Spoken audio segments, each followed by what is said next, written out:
ሌላኛው አስደንጋጭ መልእክት ከገዳም አባቶች መጥቷል። በኢትዮጵያ ምድር ሆኖ የማያውቅ እጅግ አሰቃቂ የሆነው መከራ ሊፈጸም ጥድፊያ ላይ ነው። በተጨማሪም አንዲት ከተማ ሙሉ ለሙሉ ትቃጠላለች። ይህች ከተማ ስትቃጠልም 3000 ሰዎች ይህችን ምድር ይሰናበቷታል። ሰላም እንዴት ናችሁ? ውድ ተከታታዮቻችን ለቻናሉ አዲስ ከሆኑ ሰብስክራይብ በማድረግ እስከ መርሃ ግብራችን ፍጻሜ አብራችሁን ቆዩ። በተጨማሪም ይህ መልእክት ለሌሎች እህትና ወንድሞቻችን እንዲዳረስ ቪዲዮውን ላይክ እና ሼር እያደረጋችሁ እንድታዳርሱ በአክብሮት እንጠይቃለን።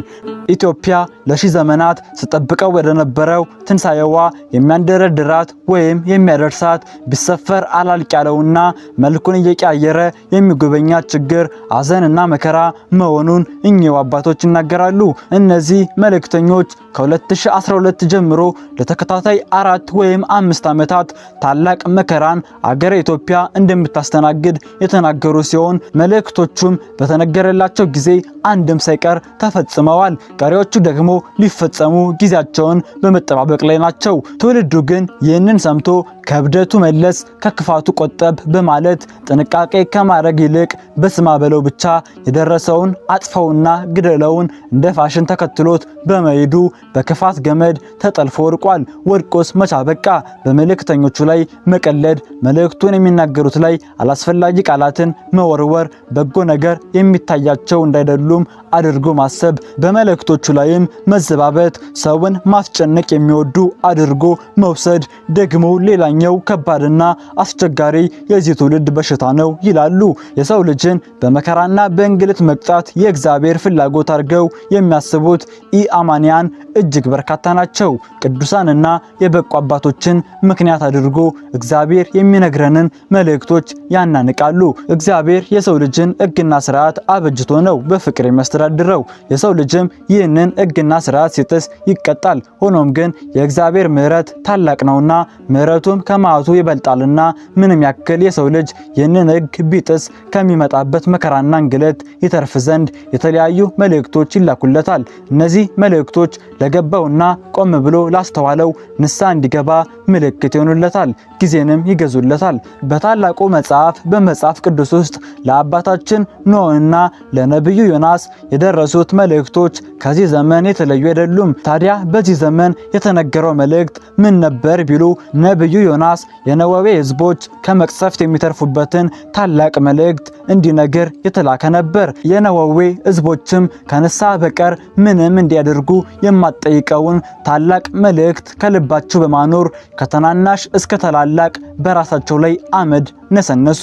አባታችን ኖህም ቢሆን ምድር በኃጢአት ተዘፍቃ ስትጨመላለቅ ከውቅያኖስ ውስጥ ወድቆ እንደተገኘ መርፌ በዚያ ክፉ ዘመን የተገኘ ታላቅ የእግዚአብሔርን ሕግጋት ጠባቂ ውድና የተከበረ ብርቅ ሰው ነበር።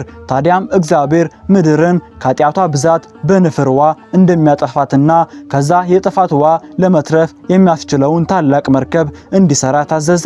ኖህም የአምላኩን ቃል ተቀብሎ ከጥፋት ውሃ ጥቂት ዓመታት ቀደም ብሎ መርከቡን ሰርቶ አጠናቀቀ።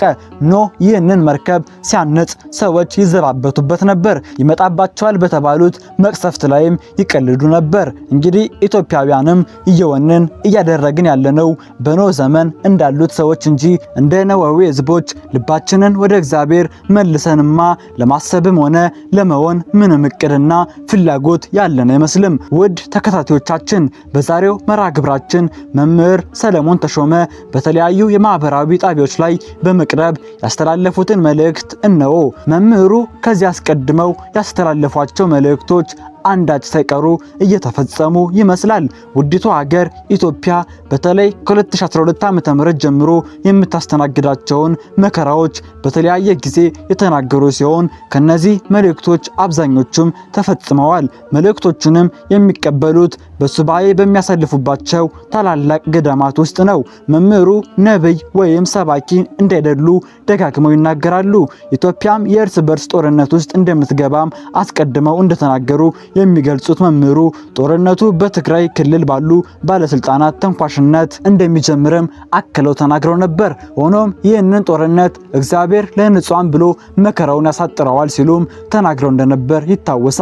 በተጨማሪም ኢትዮጵያ በትንሳኤዋ ዋዜማ ደግሞ ከመከራዋ ወደ ሌላ መከራ የምትተላለፍ በመሆኑ ከጦርነት ወደ ሌላ ታላቅ ወረርሽኝ ትሸጋገራለች። ይህ ከባድ ወረርሽኝ ኮሮና ይሆን እንዴ ከተባለም እረ በፍጹም ይሆናል መልሱ። ምክንያቱም ኮሮና ይሻል የለም እንዴ የሚያስብል በ24 ሰዓት ውስጥ አጣርፎ ወደ መቃብር የሚያወርድ አስፈሪና አስደንጋጭ ወረርሽኝ ነው። ወረርሽኙ ለሰው ልጅ ብቻ አይደለም ለከብቱም ይመጣበታል እንጂ ጨካኝ ረሃብና ሞት ደግሞ ከፊታችን በተጨማሪነት ይጠብቀናል። እግዚኦ የሚያስብል እንዲህ በትዕቢት ተወጥረን እግዚአብሔር እኛን ለመማር ምክንያት እስኪያጣ ድረስ ያደረሰንን ታላቅ ትዕቢት የሚያስተነፍስ ታላቅ ረሃብና ሞት። እዚህ ላይ ግን ይህ መልእክት ህዝቡን ለማስፈራራትና ለማሸበር ሳይሆን ትውልዱ ቆም ብሎ ከዚህ ቀደም በአባቶቻችን የተላለፉትን መልእክቶች አጢኖ ራሱን ዝቅ በማድረግ ልቡንም በንስሐ በማጠብ ወደ አምላኩ ይመለስ ዘንድ ለማስታወስ ነውና ከልባቸው ስሙት። ከዚህ ሁሉ ለማምለጥም ቀድሞ ራስን ለካህን ማስመርመር፣ ሁልጊዜም መጾም፣ መጸለይ፣ የስጋን ፍላጎትም ለማዳከም መስገድ ያስፈልጋል ይላሉ መምህሩ። በዚህች ቅድስት ምድር ዘርና ብሔር ተለይቶ ብዙ ሰው ተገሏል። የዘር ጭፍጨፋን በሚያመላክት መልኩ ክርስቲያኖች በማዕተባቸው የተነሳ ከመኖሪያ መንደራቸው ተፈናቅለዋል። አብያተ ክርስቲያኖቻቸው ተቃጥለውባቸዋል። አገርን የሚያስረክቡ አባቶች፣ አገርን የሚረከቡ ሕፃናት፣ አገርን የሚወክሉ እናቶች፣ አገርን ጸንሰው የሚወልዱ እናቶች ነፍሰ ጡር እያሉ በታላቅ ጭካኔ እንደ ዱር አውሬ ታድነው ተገለዋል። በዚህች ታላቅና ገናና ምድር ያልተፈጸመ እረ ይህ ቀርቷል የምንለው ኃጢአት ያለ አይመስልም። ክቡር የሆነው የሰው ልጅ ክቡርነቱን አጥቶ እየመነመነ ይገኛል። የሰው ልጅ ወደ ቀደመ መቅደስነቱ ለመመለስ ደግሞ መፍትሄው በእጁ እንደሆነ መምህሩ ደጋግመው ይናገራሉ። ጸሎት፣ ጾም፣ ስግደት። በመጨረሻም ይላሉ መምህር ሰለሞን፣ በመጨረሻም ግፈኞችና ገዳዮች ከእግዚአብሔር ጋር ይቆሙና ሂሳባቸውን በደንብ ያወራርዱታል። ንጹሃንን የገደሉ ያፈናቀሉ፣ ቤተክርስቲያንን ያፈረሱ እና ያረከሱ የእግዚአብሔርን የመመስገኛ ቅዱሳን መካናትን ክርቤት ለኩሰው በማቃጠል እንደ ደመራ እሳት ከበው የሞቁ በምድር የልጆቿን ስቃይ ያየች እመቤታችን ድንግል ማርያምን ያሳዘኑ አገረ ኢትዮጵያንም የደም ምድር ያደረጉ ወየውላቸው። በሰው ላይ የፈረዱት ሞትና እንግልት በተራቸው የራሳቸውን በር ያንኳኳል። እግዚአብሔር አምላክ ሲፈርድና ሲቀጣ የሰራኸውን ግፍ ከልቦና ሰሌዳ ላይ በደንብ እንድትጽፈው ያደርግሃል። ሞትን ይመኟታል፣ ግን አያገኟትም። በነገሮች ተማረው ራሳቸውን ማጥፋት ቢፈልጉም እንኳን ራስን የማጥፋት ሐሳባቸውን ከራሳቸው ላይ ይወስድባቸዋል፣ ከልቦናቸውም ይሰውረዋል። የሰው ልጅን ሶስት ነገሮች እጅጉን ያስፈሩታል። እነዚህ ሶስት ነገሮች በይበልጥ የሚያስፈሩት ደግሞ ለግፈኞች ነው። አንደኛው ጣረ ሞት መምጣቱን ሲያመላክት፣ ሁለተኛው በገናናው በእግዚአብሔር ዙፋን ፊት ለፍርድ መቆም ነው። ከዛ ከተከበረው ከተቀደሰው ዙፋን ፊት መቆም ለግፈኞች ፍርሃትን፣ ታላቅ የሆነ ጭንቀትን ያመጣልና፣ ሶስተኛዋና ከሁሉ ይበልጥ የምታስፈራው ከዛ ከታላቅ ዙፋን የሚሰማው የመጨረሻው የፍርድ ውሳኔ ወይም ብይን ነው። የገዳዮችና የግፈኞች ሞት እጅግ አስፈሪና አስጨናቂ ነው።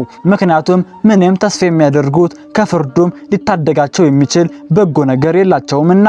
የኛ ሞት እንደዚህ አስጨናቂ እንዳይሆን በጉብዝና ወራቶቻችን የኃጢአት ሸክሞቻችንን በንስሐ አማካኝነት ከላያችን ላይ አራግፈን መጣል ይኖርብናል። ቀደም ብለን እንደተነጋገርነው የተነገረው መፈጸሙ ላይቀር የሚተላለፍልንን መልእክቶች ችላ ከማለት ተቆጥበን ጆሮ ልንሰጣቸው ይገባል። ጊዜ ወስደን ቆም ብለን ልናገናዝባቸውም ያስፈልጋል። እንደሰራነው ስራ እንደ በደላችን ክብደት ቢሆን ኖሮ የአንበጣ መንጋ ራብና ጎርፍ አይደለም ሌላም ነገር በታዘዘብን። ነገር ግን እግዚአብሔር ከእነዚህ እንኳን እኛ ልጆቹን ለማትረፍ በተለያዩ መንገዶች መልእክቶች እንዲደርሱን እያደረገ ነው። ጊዜው ረፍዶ ሳይመሽብን ወደ ቀደመው መልካሙ መንገድ እንመለስ። ነገር ግን ይህ ሁሉ ነገር እየተፈጸመ ያለው በማን መንግስት ስር ነው? ዶክተር አብይ። እኔ መንግስትን የሚጠላ ማንነት ኖረኛ አይደለም። ነገር ግን ይህ የአባ ዘወንጌል ዘኢትዮጵያም ሆነ የሌሎች ቅዱሳን አባቶቻችን ትንቢቶች ከተነገሩበት ጊዜ ጀምሮ በአገራችን ሆኖ በማያውቅ ደረጃ እየተፈጸሙ ያሉ እጅግ አስደንጋጭና አሳፋሪ ክስተቶች እየተከሰቱ ያሉት በዚሁ መሪ ጊዜ ላይ ነው። ነገር ግን የእኛ መነሻም መድረሻም ይህች ታላቅ አገርና የቅዱሳን እውነተኛ ትንቢቶች ናቸውና የዛሬው መርሃ ግብራችንን እናበቃለን። እስካሁን አብራችሁን ስለቆያችሁ ከልብ እናመሰግናለን። ቪዲዮውን ላይክ እና ሼር እንዲሁም ቻናሉን ደግሞ ሰብስክራይብ እያደረጋችሁ ቤተሰብ እንድትሆኑ በድጋሚ አሳስባለሁ። መልካም ጊዜ።